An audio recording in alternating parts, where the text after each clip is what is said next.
Dalawang bahay at tricycle ang inararo ng isang kotse sa Pasay. Ang driver mabilis na tumakas at inabandona ang kotse matapos ang insidente. Nasa gitna ng aksyon si Gary De Leon. Kuha sa CCTV ng Barangay 729 Zone 79 sa Pasay ang pagbangga ng kotseng ito sa garahe ng isang bahay. Umatras ito at muling tumakbo pero bumangga muli sa isa pang bahay.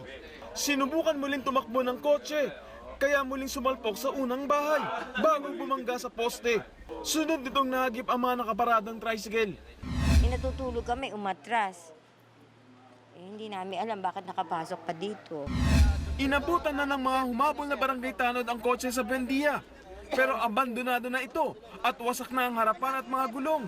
Nakita raw ang driver na bumaba sa kotse na sugatan ng paa at may bitbit na baril. Inabot namin, kanto na ng Libereza. Pero yung driver, wala na. Hindi namin malaman kung lasing ba.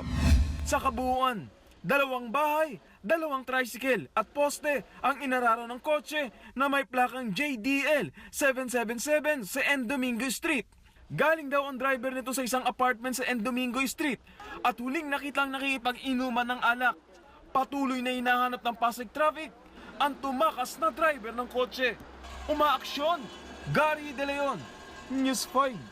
Be sure to come back. Use 5 everywhere. Copyright 2016.